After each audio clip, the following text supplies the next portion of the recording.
way.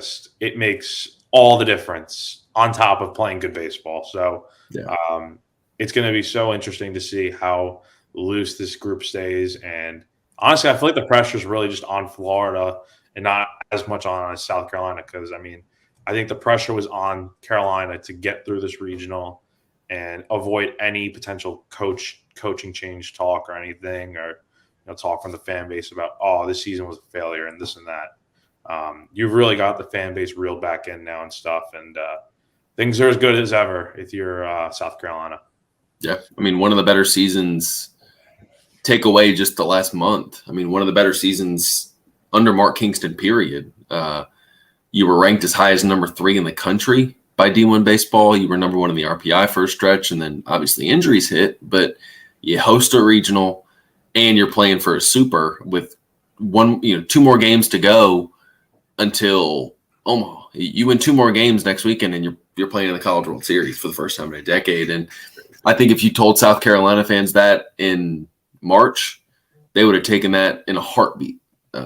So I think that there's still work to be done, but an incredibly successful season to date for South Carolina with I know they're not satisfied, but you have to understand the progress that's been made from this team. Literally finished under 500 last year and will now have a chance to go play Florida, a South Carolina team that just put together its best weekend of baseball in a very long time, going on the road to play another really good team in Florida.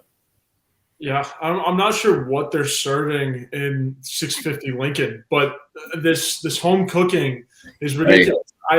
They all of a sudden got home and put a 41 spot up in 3 games. Like, I gotta get on that meal plan. Yeah, the diet.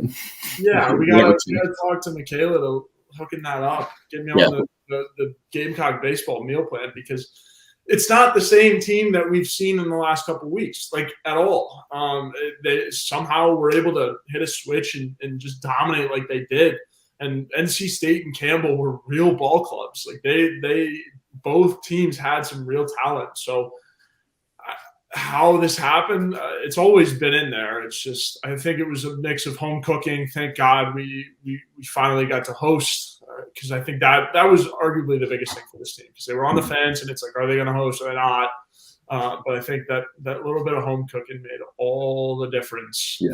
And I'm sure you guys can attest. Yeah, and the crowds were great. I mean, they feed off that. They feed off the fact that they can the momentum you build doing stuff like that. And also you lose and get 1 hit.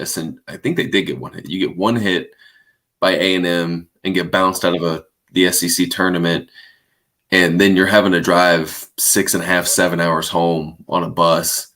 That can't be fun. You're going through all these scenarios in your head on, are we going to host? Are we not going to host? What's this going to be like? And then it's almost like when they saw their name come up on the Twitter feed and said Columbia Regional, that pressure just went, whew, and they were like, oh, okay, cool. Like, we're going to host and we have all of our players back and we do this and we do that.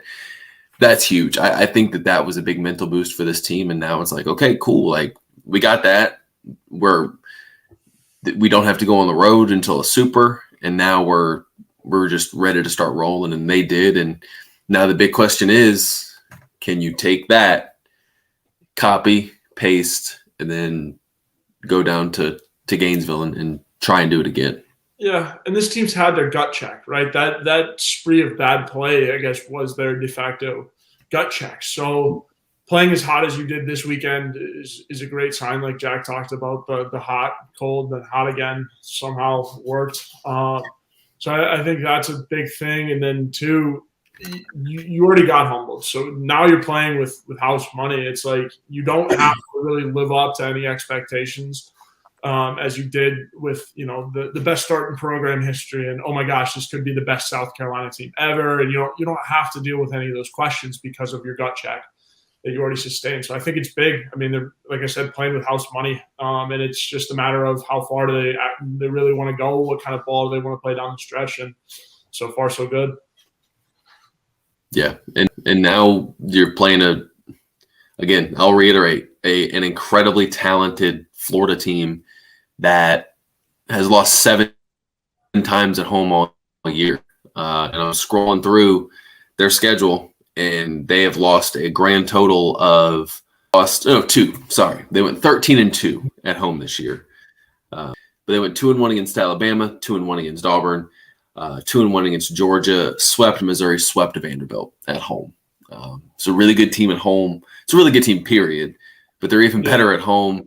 And this is a starting rotation that South Carolina got to, really, truly got to in that series in Columbia. And you're going to have to do that again if you're South Carolina, because this is an incredibly talented Florida pitching staff with some dudes in that lineup that you're going to have to get out and find ways to score against and keep a really powerful lineup down. Florida's stacked. They're not the number 2 ranked seed in the country for some fluke. They're legit, led hitting wise by Jack Caglione. I'm sure a lot of our viewers know about him. He's up there in the D1 lead in home runs. Jack Caglione, nonetheless, is a problem. We talked about him when we previewed Florida the last time. He's really, really, really, really good at the baseball thing. Yeah, so both sides of the baseball thing. He's showing. Yeah, he can do it both. Will do it both most likely in this region or this super too. But he's slashing 337, 401 OBP, and then 1.18 on base plus slugging, and then 31 home runs, 84 RBIs with 48 Ks. 48 Ks is something to watch. He does if he's not swinging for the fences, he's striking out. So that's something for South Carolina's pitching staff to watch, look over again. I also brought in Josh Rivera, an infielder, hitting 357, 462 OBP, and 1.86 on base plus slugging. And then there's also Wyatt Langford, the outfielder. Also gave South Carolina some problems when he was here.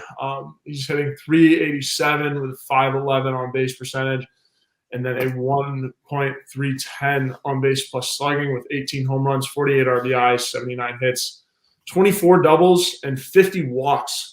Leads the team in walks. It's something to look out for as well. You cannot give away a lot of free passes to this Gators offense. Kind of similar to South Carolina, just not as disciplined as of late. But throughout the year, Florida was really, really good plate discipline-wise. And, I mean, they have 5 hitters with double-digit home runs. Playing at home isn't going to help that case for South Carolina either. So a lot of pop in these bats, fellas. Yeah, and South Carolina did a good job in that series. In Founders, they gave up – I mean, I'm looking at it. They gave up, 3 home runs total all weekend? Yep. 3 home runs total all weekend. Every single one of them a solo shot. Like, they didn't give up multi-run homers. So if you're South Carolina, this is to keep the walks low, make them earn it.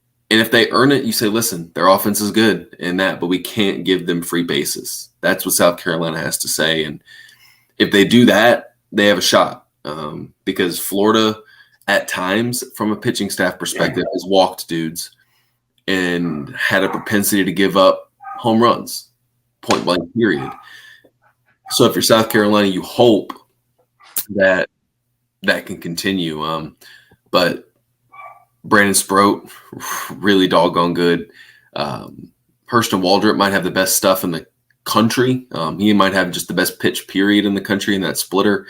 And then Caglione's going to ratchet it up to 98, has the ability to do that. So really impressive all the way around for this Florida team. And they hit for a ton of power. If you're South Carolina, that's something you really got to watch out for.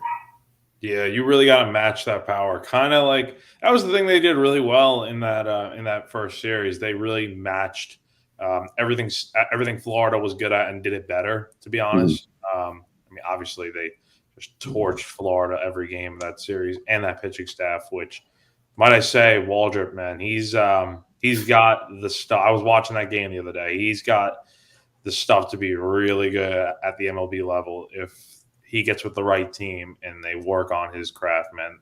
And same thing with Cags and all those other guys, Sprout and just everyone. That's a really good pitching staff that you got to face this weekend. And the saying always goes around: it's easy to beat a team once, but it's really hard to beat a team twice. I think that's kind of what worries me is that this series, if it were in Columbia, I think you could do it, no problem. But the fact that it's in Gainesville always just makes it tougher. And the pressure is going to be on. But at the same time, I just think this team's got their mojo back. And, we saw this offense do just so good drawing walks and stuff. I mean, they had 30 of them this past weekend against two pretty good pitching staffs. I'm not going to include CCSU in that because that's a different story. But just overall, man, I mean, I think they can do it again, I think.